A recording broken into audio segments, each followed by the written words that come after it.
This is the Late Round Podcast with your host, JJ Zacharisa.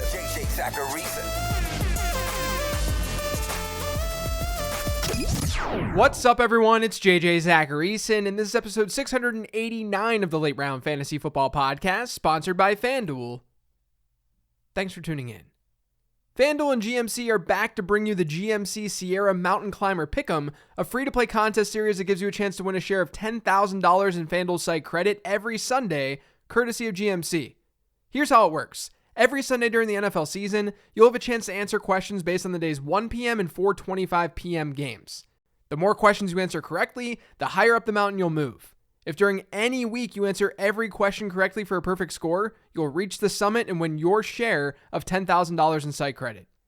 The contest series is now live, so head to fanduel.com/free/contest/GMC to start climbing the mountain. It's a 15 transaction show. Let's get to it. Add Kenneth Walker. So I don't know what Kenneth Walker goes by now. Is he Kenny? Is he Kenneth? Is he Ken? Whatever we're supposed to call him, if he's available in your league, pick him up. Let's first talk about Walker, the prospect. He was a good prospect coming out of Michigan State. There were definite concerns about his pass catching profile, but overall, he had a 93rd percentile prospect score in my model. And he had a minus 0.5% draft capital delta. So to put that all another way, he looked better than the majority of running backs entering the league, and he was drafted where he probably should have been drafted. A minus 0.5% draft capital delta is very, very neutral. Now, ideally, we would have seen him over that 95th percentile mark. That's where we see stud running backs hit. But his sub 6% best season reception share really hurt him in that model. That doesn't mean that he's incapable of catching passes. I think that's something that gets misunderstood a little bit when I talk about this stuff. It's just that we generally see true bell cow running backs in the NFL with higher marks in that category. Bell cow running backs in the National Football League did a lot through the air and on the ground in college because coaching staffs are trying to get them the ball as much as possible. So the receiving profile wasn't so much this guy is horrible at receiving. It's more that maybe he's not as good as someone like Breece Hall, just as a player in general. But don't get me wrong, Kenneth Walker, still a good prospect. He was still the RB2 in this class.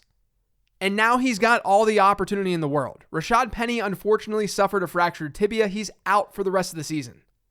That leaves the Seattle backfield wide open. Now, a huge knock on Penny's workload this season has been his lack of receiving work. I talked about that last week on the show. But Kenneth Walker's had multiple 3-target games this year in a part-time role. There's at least some chance that he has a better target share per game than what Rashaad Penny had been seeing. And that could make him an even more valuable fantasy asset than Rashaad Penny.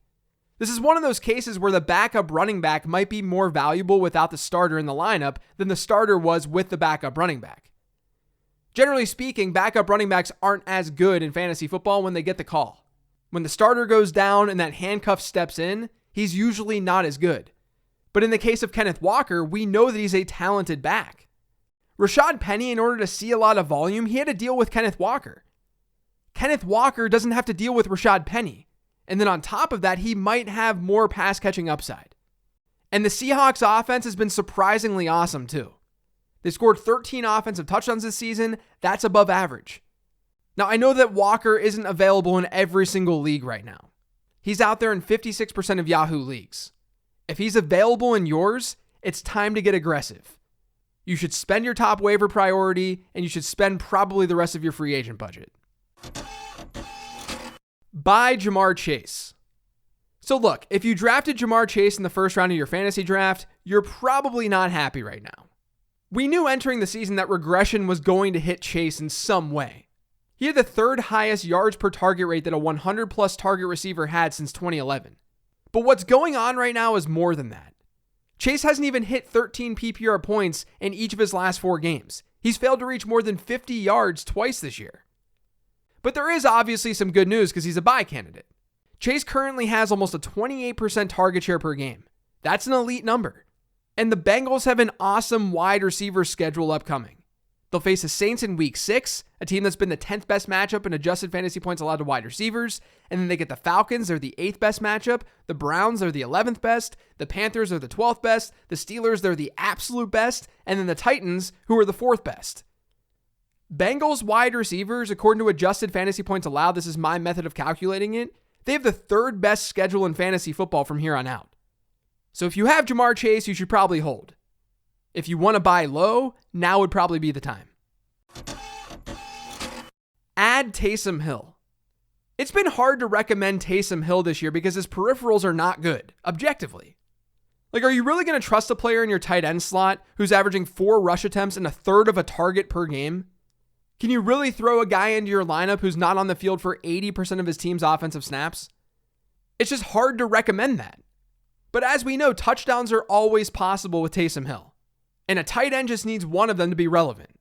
And in Hill's case in week 5, he got you 3 of them. Now that pace of scoring touchdowns won't keep up. He's got 5 touchdowns in 5 games this year on 22 total touches. And his efficiency isn't going to maintain either. But when something works, when a team sees something work on the field, it's not like the team doesn't recognize it. Hill saw 9 carries in week 5. He had 12 carries over his first 3 games. And what happened? The Saints offense looked a lot better, regardless of the matchup. Taysom Hill produced. He had a legendary performance. He scored over 34 PPR points without catching a pass. The tight end position has morphed once again into the upside down. So while you're probably going to see a ton of volatility with Taysom Hill, I'll be the first one to admit that, you're going to see that with most tight ends. The hope with Taysom Hill right now is that the Saints continue this type of usage after finding success against the Seahawks. Period. If he sees this exact same usage moving forward, he's going to have some spiked weeks. But what if he sees a little bit more? What if that 30% snap share, which he finally saw this past week, what if that turns into a 40% share? I don't think that he's very easy to start week in and week out. But I do think that you should add him this week just in case the Saints do change things up. Sell Dalvin Cook. So it's becoming pretty clear the Vikings are going to take it slow with Dalvin Cook this year. He suffered a shoulder injury in week 3, and he's now played 2 games with a sling. In those 2 contests, his snap shares have been 62.5% and about 57%.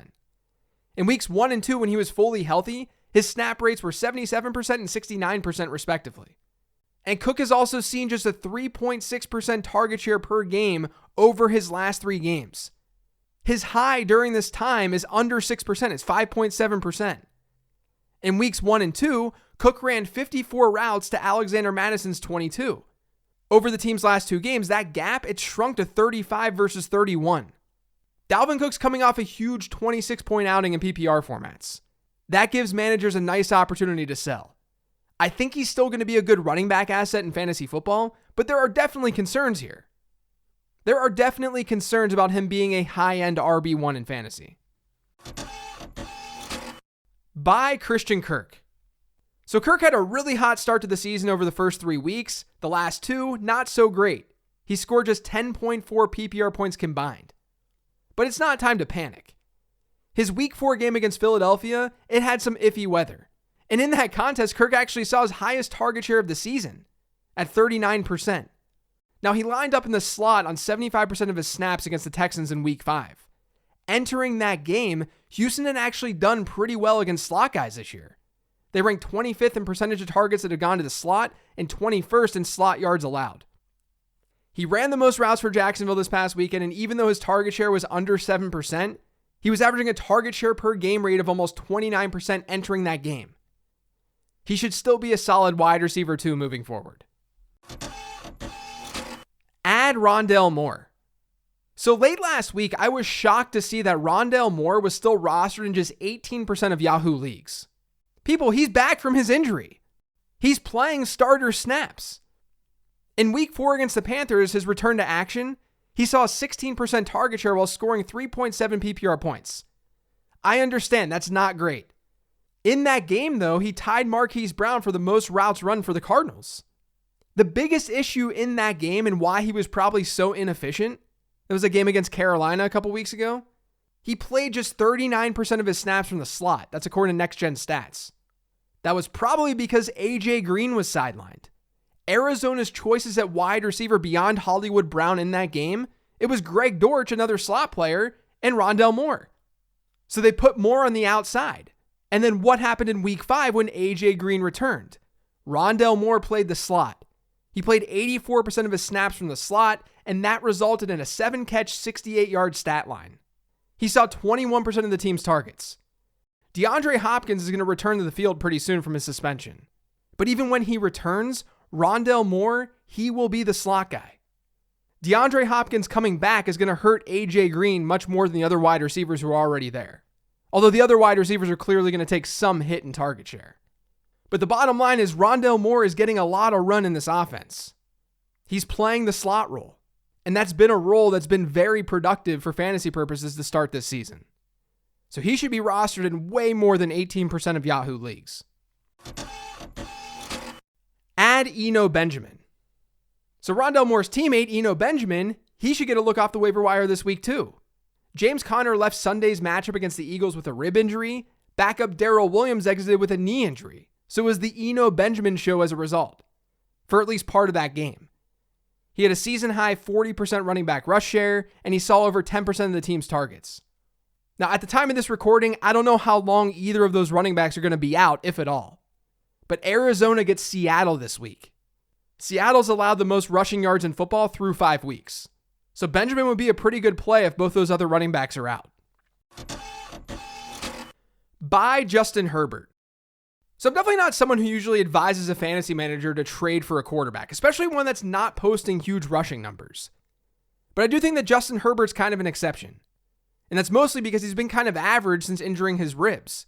He scored about 13, 21, and 14 fantasy points over his last 3. But things should get better. Obviously, we want those ribs to heal, and hopefully they will heal. And hopefully that means he's going to feel stronger each week. But Keenan Allen's going to be back eventually too. So that's a big plus.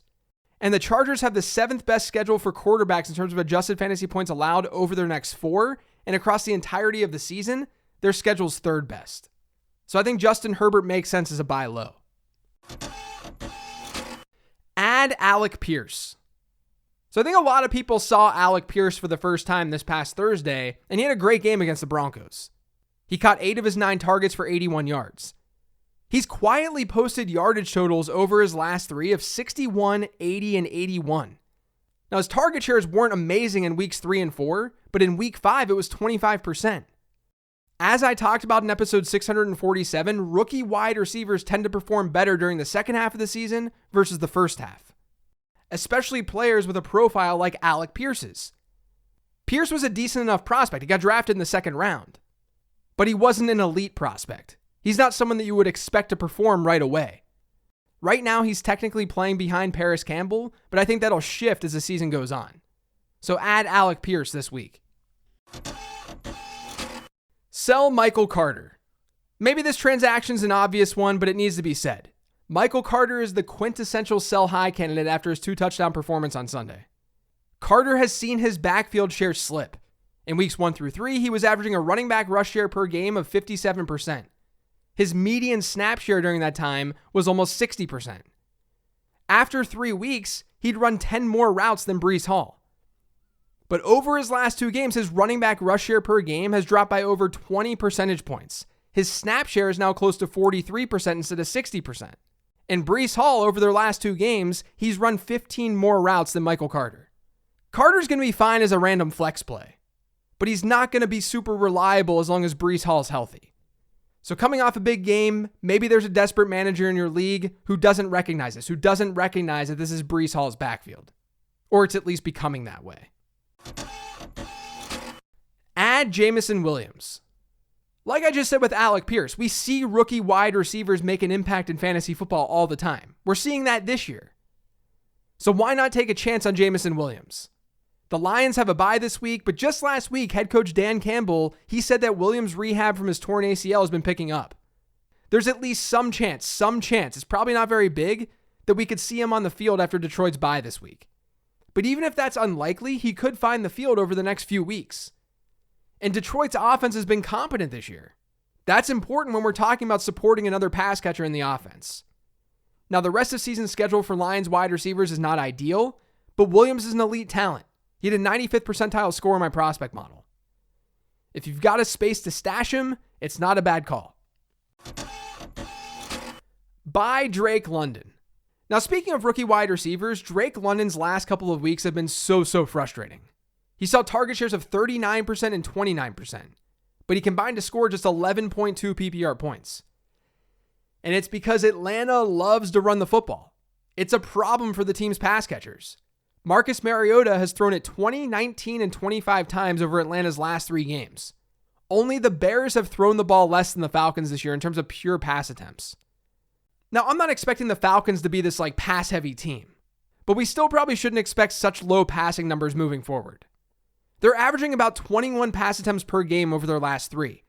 But since 2011, the season low in pass attempts per game has been a little over 25. It's hard to maintain such low passing volume. And thankfully, London is commanding amazing target shares. He now has a 33% target share in the season. Only Cooper Kupp and CeeDee Lamb have matched that. The Falcons also have an awesome schedule for Drake London moving forward. In fact, when looking at adjusted fantasy points allowed to wideouts, Atlanta has the absolute best schedule for wide receivers from here on out. London's a high-end talent. He's already producing in the NFL. He's a stud. With the schedule and the passing volume regression, I think he's a great buy low. Add Geno Smith. Look, I don't think anyone expected this. I certainly didn't expect this. But Geno Smith is balling out. After 5 weeks of football, he's a top 6 fantasy quarterback. He ranks in the top 5 in expected points added per dropback, and he is first in success rate. That's according to NumberFire's expected points model. And he's done this while facing the 12th toughest quarterback schedule by adjusted fantasy points allowed. It's hard to just ignore what's going on. After a few weeks, sure, we can just say, yeah, it's just some variance. It's been 5 weeks. There are a lot of quarterbacks who are not getting it done, but Geno Smith is getting it done. So he's the obvious choice to add off the waiver wire this week if he's available. And not only is he playing like a stud, but Seattle's schedule moving forward is great for fantasy quarterbacks as well. He could end up being a plug-and-play quarterback, at least in the short term. Buy Brandon Cooks. So Brandon Cooks has now scored fewer than 10 PPR points in 60% of his games this year. That number was 37.5% last year. He's averaging just 10.7 PPR points per game. Last year, it was 14.5. His target share is down by a couple percentage points this season, and he's seeing deep targets at a slightly lower rate too. But the bottom line is that he's just not converting. He's not converting like he did a year ago. His catch rate's the biggest issue. It's down 10 percentage points year over year. But it still could be a time to buy low. Cooks is just one of 9 wide receivers who have played 5 games this year with at least a 20% target share in each one of those games. And Houston's faced the 3rd toughest schedule thus far in adjusted points allowed to wide receivers. They've got the 4th best schedule for wideouts over the next 4 weeks. And they've also got a top 10 one across the rest of the season. Now the Texans are on a bye this week. That might be a bad thing for your particular team if you need a win right away, but it could also mean that you could buy Brandon Cooks even lower. He's probably not going to be a wide receiver 1 or even a high-end wide receiver 2 this year. But his peripherals are still great. He's a very, very solid wide receiver, and his numbers should get better. Add the Washington Commanders defense. So Thursday night football is probably going to be pretty sloppy. We got the Commanders and Carson Wentz versus the Bears and Justin Fields. According to FanDuel Sportsbook, the Commanders are just 1-point road underdogs in a game with a 38.5 point over-under. Now, Minnesota this past week, they didn't have a great performance against Chicago. But Justin Fields has been sacked at least twice in every single game this year. And the Commanders currently rank in the top 10 in pressure rate, according to Pro Football Reference. So I think the Commanders are a strong streaming choice. That's going to do it for today's show, though. Thanks to all of you for listening. If you've yet subscribed to the Late Round Fantasy Football Podcast, make sure you are by searching for it pretty much anywhere podcasts can be found. And don't forget to follow me on Twitter, @LateRoundQB. Remember to check out LateRound.com, join the free newsletter, join the Patreon. The Patreon has rest of season rankings, weekly rankings, and a great, great Discord community. Appreciate all of you for listening. I'll talk to you tomorrow with the Weekly 10 Trent Show.